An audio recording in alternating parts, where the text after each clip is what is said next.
ಕಲ್ಯಾಣ ನಗರದಲ್ಲಿ sir SC/ST ಬಾಲಕಿಯರು ಶಾಸಕರಿಗೆ ಭೇಟಿಯಾಗಿ ಆಹಾರ ಬಗ್ಗೆ ಚರ್ಚೆ ಮಾಡ್ತಾರೆ ಸರ್. ಅವ್ರ ಸುರಕ್ಷತೆ ಬಗ್ಗೆನೂ ಕೇಳಿದ್ರು, ಶಾಸಕರ ಅದ್ರ ಬಗ್ಗೆ ಸುರಕ್ಷತೆ ಬಗ್ಗೆ ಮಾತಾಡಿಲ್ವಾ ಸರ್? ಓನ್ಲಿ ಆಹಾರ ಬಗ್ಗೆ ಮಾತಾಡ್ತಾರೆ ಸರ್. ಇದ್ರ ಮೇಲೆ ತಮ್ಮ ಅಭಿಪ್ರಾಯ?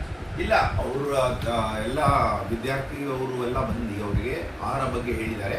ಆಹಾರ ಬಗ್ಗೆ ಏನು ಕೊರತೆ ಆಗಿತ್ತು ಅದ್ರ ಬಗ್ಗೆ ಮಾತಾಡಿದ್ದಾರೆ. ಅದರಲ್ಲಿ ಏನು ತಪ್ಪಿಲ್ಲ ಅಂತ ನನಗೆ ಅನಿಸುತ್ತೆ. ಸುರಕ್ಷತೆ ಬಗ್ಗೆ ಮಾತಾಡಿದರೆ ನನಗೆ ಗೊತ್ತಿಲ್ಲ ಅವ್ರು ಯಾಕೆ ಮಾತಾಡಿಲ್ಲ.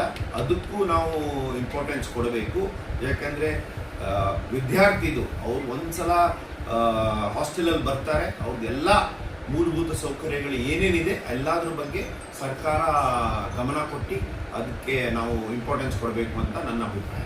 ಸರ್, ಮೊನ್ನೆ ನಡೆದ ಶಿವಾಜಿ ಮಹಾರಾಜ್ ಜಯಂತಿಯಲ್ಲಿ ಸರ್ ತಾಲೂಕು ಆಡಳಿತ ವತಿಯಿಂದ ಶಾಸಕರು ಶಿವಾಜಿ ಸ್ಟ್ಯಾಚ್ಯೂಗೆ ಹಾರ ಪುಷ್ಪಾರ್ಣೆ ಮಾಡೋದಿತ್ತು ಸರ್. ಯಾವ ಕಾರಣಕ್ಕೋಸ್ಕರ ಅವ್ರು ಬಂದಿಲ್ಲ ಸರ್? ಇಲ್ಲ, ಗೊತ್ತಿಲ್ಲ, ಅದು ನನಗೆ ಗೊತ್ತಿಲ್ಲ ಯಾವ ಕಾರಣಕ್ಕೆ ಬಂದಿಲ್ಲ ಅವರು.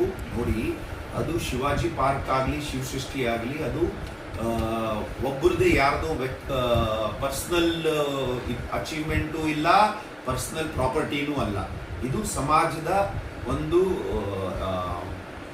ಏನಂತಾರೆ ಸಮಾಜಕ್ಕೆ ಸೇರಿದ್ದು. ಅದಕ್ಕಾಗಿ ನಾನೇನು ಹೇಳಿದ್ದೆ ಅಂದರೆ, ನಾನು ಹೇಳಿದ್ದು ನೀವು ಶಿವಾಜಿ ಜಯಂತಿ ಇದೆ, ನಾವು ಕಿಲಾಯಿಂದ ಬಂದ್ವಿ, ಗಾಂಧಿ ಚೌಕ್ ಹೋಗಿ ಮತ್ತೆ ಬಸವೇಶ್ವರ ಚೌಕ್ ಹೋಗಿ ಅಂಬೇಡ್ಕರ್ ಚೌಕ್ ಹೋಗಿ ಎಲ್ಲ ಕಡೆ ಹೋಗಿ ನೆಕ್ಸ್ಟ್ ಶಿವಾಜಿ ಪಾರ್ಕ್ ಬಂದು ಶಿವಾಜಿ ಪಾರ್ಕಲ್ಲಿ ಒಂದು ಹಾರ ಹಾಕಿ ಹೋಗಬೇಕು ಅಂತ ಹೇಳಿದೆ ಅಷ್ಟೇ. ಅದರಲ್ಲಿ ಏನು ತಪ್ಪಿದೆ? ಹೌದಲ್ವಾ? ಒಂದು. ಆಮೇಲೆ ಅವ್ರು ಹೇಳೋದೇನೆಂದರೆ, ನಾವು ಮೊದಲೇ ಹೋಗಿ ಹಾಕಿದ್ದೀವಿ, ನೀವು ಮೊದಲೇ ಯಾಕೆ ಹೋಗ್ತೀರಿ? ಎಲ್ಲರ ಜೊತೆಗೆ ಪ್ರೊಸೆಷನಲ್ಲಿ ಹೋಗಿ. ಜಯಂತಿ ಯಾರ್ದಿತ್ತು? ಶಿವಾಜಿ ಮಹಾರಾಜ್ ಜಯಂತಿ ಇತ್ತು. ಶಿವಾಜಿ ಚೌಕ್ ಹೆಂಗೆ ಮಿಸ್ ಮಾಡಿದ್ವಿ ಅಂತ ನಾನು ಕೇಳಿದೆ. ಆಯಿತು, ಅವ್ರು ಹೇಳ್ತಾರೆ ನಾವು ಮೊನ್ನೆ ಹಾಕಿದ್ವಿ, ಬೆಳಿಗ್ಗೆ ಹೋಗಿ ಹಾಕಿದ್ವಿ ಅಂತ. ಪರವಾಗಿಲ್ಲ, ಅವ್ರಿಗೆ ಅದು ಸರಿ ಅನಿಸ್ತದೆ, ಮಾಡಲಿ, ಅದು ಸರಿ. ಜನರಿಗೆ ಸರಿ ಅನಿಸುತ್ತಾ ಮತ್ತೆ ಡಿಸ್ಟ್ರಿಕ್ಟ್ ಅಡ್ಮಿನಿಸ್ಟ್ರೇಷನ್ ತಾಲೂಕು ಅಡ್ಮಿನಿಸ್ಟ್ರೇಷನ್ ಸರಿ ಅನಿಸುತ್ತಾ ಅದು ಅವ್ರಿಗೆ ಪ್ರಶ್ನೆ ಮಾಡಬೇಕು. ಸರ್, ಬಸವ ಕಲ್ಯಾಣದಲ್ಲಿ ಮಹಾಜನತೆಗೆ ಬಿದ್ದ ಒಂದು ದೊಡ್ಡ ಪ್ರಶ್ನೆ ಸರ್, ರೋಡ್ ಸರಿಯಾಗಿಲ್ಲ. 200 ಕೋಟಿ ತಾವೇ ಮನೆ ಆರೋಪ ಮಾಡಿದ್ರೆ ಸರ್. 200 ಕೋಟಿ ಬಿಡುಗಡೆ KKRDBಯಿಂದ ಆದ್ರೂ ಶಾಸಕರು ಬಸವ ಕಲ್ಯಾಣಕ್ಕೆ ಏನೂ ಇದು ಮಾಡಿಲ್ಲ ಸರ್ ಕೆಲಸ. ನೋಡಿ, ನಾನು ಈ ಪ್ರಶ್ನೆ ನೀವು ಕೇಳಬೇಕು, ಜನಗಳು ಕೇಳಬೇಕು. ಹೌದಾ? ನಾವು ಕೇಳಿದ್ರೆ ರಾಜಕೀಯವಾಗಿ ಕೇಳಿದ್ದಂತ ಆಗುತ್ತೆ. ಅದಕ್ಕಾಗಿ ನಾವು ಹೇಳೋದು 200 ಕೋಟಿ 150ರಿಂದ 200 ಕೋಟಿ ದುಡ್ಡು ಬಂದಿದೆ, ಫಂಡ್ಸ್ ಬಂದಿದೆ. ಫಂಡ್ಸ್ ಕೊರತೆ ಇಲ್ಲ, ಸರ್ಕಾರದಿಂದ ಬರ್ತಾ ಇದೆ. ಅದು ಎಲ್ಲಿ ಹೋಗ್ತಾ ಇದೆ, ಎಲ್ಲಿ ಮಾಡ್ತಾ ಇದ್ದಾರೆ, ಹೆಂಗೆ ಮಾಡ್ತಾ ಇದ್ದಾರೆ? 3 ವರ್ಷ ಹಿಂದೆ ಏನು ರೋಡ್ ಪರಿಸ್ಥಿತಿ ಇತ್ತು, ಇವಾಗ ಏನಿದೆ ಅದೇ ಇದೆ. ಮತ್ತೆ 200 ಕೋಟಿ ಇದು ದುಡ್ಡು ಬಂದಿರೋದು 200 ಕೋಟಿ ಎಲ್ಲಿದೆ ಅಂತ ನಾನು ಕೇಳ್ತಾ ಇರೋದು. ಅದು ಪ್ರಶ್ನೆ ನೀವು ಕೇಳಬೇಕು, ಜನರು ಕೇಳಬೇಕು. ಯಾಕಂದ್ರೆ ತಾಪತ್ರೆ ಕಷ್ಟ ಅನುಭವಿಸೋರು ಯಾರು? ಜನ, ಸಾಮಾನ್ಯ ಜನ ಅನುಭವಿಸ್ತಾ ಇದ್ದಾರೆ. ಅದಕ್ಕಾಗಿ ಅವ್ರು ಕೇಳಬೇಕಂತ ನಾನು ವಿನಂತಿ ಮಾಡ್ತೇನೆ. ಸರ್, ಮೊನ್ನೆ ತಾನೇ ಮುಡ್ಬಿ ಗ್ರಾಮದಲ್ಲಿ ಸರ್ ಒಂದು ಗೌರ್ಮೆಂಟ್ ಸ್ಕೂಲ್ ಕಟ್ಟಡ ಕಾಮಗಾರಿ ಚಾಲು ಆಗಿತ್ತು ಸರ್. ಅದಕ್ಕಾಗಿ ನಿರ್ಮಿತಿ ಕೇಂದ್ರದಲ್ಲಿ 80 ಲಕ್ಷದಿಂದ 1 ಕೋಟಿ ತನಕ ಅನುದಾನ ಬಿಡುಗಡೆ ಆಗಿದೆ ಸರ್. ಅದು ಪೂರ್ಣ ಮಟ್ಟ ಕಾಮಗಾರಿ ನಡೆದಂತ KDP ಸದಸ್ಯರನ್ನ ಅದ್ರ ಮೇಲೆ ಅವಿರೋಧ ಮಾಡಿದ್ರು ಸರ್. ಮತ್ತು ಅದು ಕೆಲಸ ಇನ್ನೂ ಸ್ಟಾರ್ಟ್ ಇದೆ ಸರ್. ಇಲ್ಲ, ಹೌದು, ಅವರು ಮೇಲೆ ಈ ತರ ಕಳಪೆ ಮಟ್ಟದ ಕೆಲಸ ಆಗ್ತಾ ಇದೆ ಅಂತ ಹೇಳಿದ್ರು. ಅದ್ರ ಬಗ್ಗೆ ನಾವು ಡಿಸ್ಟ್ರಿಕ್ಟ್ ಅಡ್ಮಿನಿಸ್ಟ್ರೇಷನ್ಗೆ ಹೇಳಿದ್ವಿ. ಅವರು ಜನರಿಗೆ ಕಳಿಸಿದ್ದಾರೆ, ಅಧಿಕಾರಿಗಳು ಬಂದು ನಿನ್ನೆ ಪರಿಶೀಲನೆ ಮಾಡಿದ್ದಾರೆ. ಅವ್ರನ್ನೇ ನಾವು ಮಾತಾಡಿದ್ದೀವಿ. ಮತ್ತೆ ಅಲ್ಲಿ ಕಾಮಗಾರಿ ಏನಾಗಿದೆ ಅದ್ರ ಬಗ್ಗೆ ಇನ್ನೊಂದ್ಸಲ ಅವರು ಡೀಟೇಲ್ ಆಗಿ ಹೋಗ್ತಾರೆ. ಮತ್ತೆ ಆಫೀಸರ್ಗೂ ನಾವು ಮತ್ತೆ ಸುದೀರ್ಘವಾಗಿ ಚರ್ಚೆ ಮಾಡಿದ್ದೇವೆ. ಅವರು ಅದಕ್ಕೆ ತಿದ್ದುಪಡಿ ಮಾಡ್ತಾರೆ. ಕೆಲಸ ಆಗ್ತಾ ಇದೆ, ಅದರಲ್ಲೂ ಕೊರತೆ ಆಗಬಾರ್ದು. ಮತ್ತೆ ಸರ್ಕಾರ ದುಡ್ಡು ಯಾರ್ದು? ಜನರ ದುಡ್ಡು. ಸೊ ಜನರ ಕೆಲಸ ಕರೆಕ್ಟಾಗಿ ಆಗಬೇಕು ಅಂತ ಅದು ಒಂದೇ ಉದ್ದೇಶದಿಂದ ನಾವು ಚೆಕ್ ಮಾಡ್ತಾ ಇದ್ದೀವಿ ಅಷ್ಟೇ.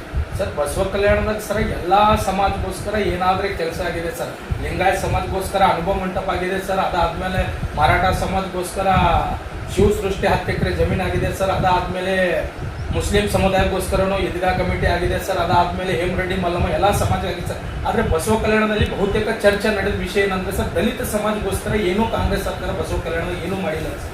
ಇಲ್ಲ, ದಲಿತ ಸಮಾಜಕ್ಕೆ ಏನು ಮಾಡಬೇಕಿದೆ, ಹೇಳಿ ಏನು ಮಾಡಬೇಕಿದೆ? ಅವ್ರು ಬಂದು ನಮ್ಮನ್ನು ಹೇಳಿದ್ರೆ ನಮ್ಮ ಜೊತೆ ಚರ್ಚೆ ಮಾಡಿದ್ರೆ ನಾವು 100% ಮಾಡ್ತೇವೆ ಸರ್. ಬಹುದಿನದಲ್ಲಿ ಇಲ್ಲಿ ಬುದ್ಧಿವ್ಯಾಪ ಒಂದು ಚರ್ಚೆ ಚಾಲು ಇದೆ ಸರ್. ಅದು ಏನು ಜಾಗ ಆಗ್ತಿಲ್ಲ, ಸಮಾಜಗೋಸ್ಕರ ಏನು ಮಾಡ್ತಿಲ್ಲ ಅಂತ ಕುಂದುಕೊರತೆಗಳು ಹೇಳ್ತಿದ್ದಾರೆ ಸರ್ ದಲಿತ ಮುಖಂಡರು. ಅಂದರೆ ನಮ್ಮ ಹತ್ರ ಏನು ಅದ್ರ ಬಗ್ಗೆ ಯಾರು ಬಂದು ಚರ್ಚೆ ಮಾಡಿಲ್ಲ. ಚರ್ಚೆ ಬಂದು ಮಾಡಿದ್ರೆ ನಾವು ಅದಕ್ಕೆ ಏನು ಪರಿಹಾರ ಮಾಡ್ತೇವೆ ಸರ್. ಅದಾದ್ಮೇಲೆ ಬಸವ ಕಲ್ಯಾಣ ತಾಲೂಕಿನಲ್ಲಿ ಸರ್ ಅತಿ ಹೆಚ್ಚು ಇಲ್ಲಿಗಲ್ ಮೈನಿಂಗ್ ಬಸವ ಕಲ್ಯಾಣದಲ್ಲಿ ನಡೀತಾ ಇದೆ ಸರ್. ಅಧಿಕಾರಿಗಳು ಕರೆ ಮಾಡಿದ್ರೆ ಕರೆ ಸ್ವೀಕರಿಸ್ತಿಲ್ಲ ಸರ್. ಮತ್ತು ಅದಾದ್ಮೇಲೆ ಯಾರೇ ಪತ್ರಕರ್ತರು ಹೋದ್ರ ಸರ್ ಅಧಿಕಾರಿಗಳು ಅವ್ರದೇ ಕರೆ ಸ್ವೀಕರಿಸ್ತಿಲ್ಲ ಸರ್. ಈಗ ಎಲ್ಲೆಲ್ಲಿ ಆಗ್ತಾ ಇದೆ ಸ್ಪೆಸಿಫಿಕ್ ಆಗಿ ನೀವು ನಮ್ಗೆ ಹೇಳಿದ್ರೆ ನಾವು ಅಧಿಕಾರಿ ಜೊತೆಗೆ ಮಾತಾಡಿ ಆಕ್ಷನ್ ತಗೊಳಕ್ಕೆ ಹೇಳ್ತೇವೆ. ನೋಡಿ ಆಗಲ್ಲ, ಏನಾದರೂ ಒಂದು ಕಂಪ್ಲೇಂಟ್ ಹಾಕಬೇಕು, ಫಾರ್ಮಲ್ ಕಂಪ್ಲೇಂಟ್ ಮಾಡಿದ್ರೆ ಅದ್ರ ಮೇಲೆ ಆಕ್ಷನ್ ತಗೊಳಕ್ಕೆ ನಾವು ಒತ್ತಾಯಿಸ್ತೇವೆ. ಗ್ರಾಹಕರ ಸ್ಯಾಟಿಸ್ಫ್ಯಾಕ್ಷನ್ ನಲ್ಲಿ ನಂಬರ್ 1 ತೃಪ್ತಿಕರ ದೈಹಿಕವಾದ ಹುಮ್ನಾಬಾದ್ನ ಎಸ್ವಿ ಟಿವಿಎಸ್ ಶೋರೂಮ್ ನಿಮಗಾಗಿ ತರುತ್ತಿದೆ ಹೊಸ ಮಾಡೆಲ್ಗಳ ಹೊಸ ಬೈಕ್ಗಳು. ಇಲ್ಲಿ ಟಿವಿಎಸ್ ನ ಸ್ಪೇರ್ ಪಾರ್ಟ್ಸ್ ಹಾಗೂ ಸರ್ವಿಸ್ ಕೂಡ ಲಭ್ಯ. ಹಾಗಿದ್ರೆ ತಡೆಯಾಕೆ ಹಿಂದೆ ಭೇಟಿ ನೀಡಿ, ನಾಗಲಕ್ಷ್ಮಿ ದಾಬಾ ಹತ್ತಿರ ಗುಲ್ಬರ್ಗಾ ರೋಡ್, ಹುಮ್ನಾಬಾದ್. ಹೆಚ್ಚಿನ ಮಾಹಿತಿಗಾಗಿ ಸಂಪರ್ಕಿಸಿ 8494951009. ಫ್ಲಾಟ್ ಖರೀದಿಸುವ ಪ್ಲಾನ್ ಇರುತ್ತೀರಾ? ಹಾಗಾದ್ರೆ ಕೇತಕಿ ಡೆವಲಪರ್ಸ್ ನಲ್ಲಿ ಮೂಲಭೂತ ಸೌಕರ್ಯಗಳುಳ್ಳ CC road, footpath, garden, under drainage, water supply, ಉತ್ತಮ ಪರಿಸರವುಳ್ಳ ಫ್ಲಾಟ್ಸ್ ಲೇಔಟ್ ಲಭ್ಯ. ಬೀದರ್, ಹುಮ್ನಾಬಾದ್ ಸೇರಿದಂತೆ ಹಲವು ಭಾಗಗಳಲ್ಲಿ ಸುಂದರ ಲೇಔಟ್ಗಳಿದ್ದು ಅತ್ಯುತ್ತಮ ಬೆಲೆ, ಇಎಂಐ ಸ್ಕೀಮ್ಸ್ ಅನ್ನು ಲಭ್ಯ. ಹಾಗಿದ್ರೆ ತಡೆಯಾಕೆ ಹಿಂದೆ ಸಂಪರ್ಕಿಸಿ 76764 74747. MD ಸಂಗಮೇಶ್ ಚಿದ್ರಿ, ಹುಮ್ನಾಬಾದ್.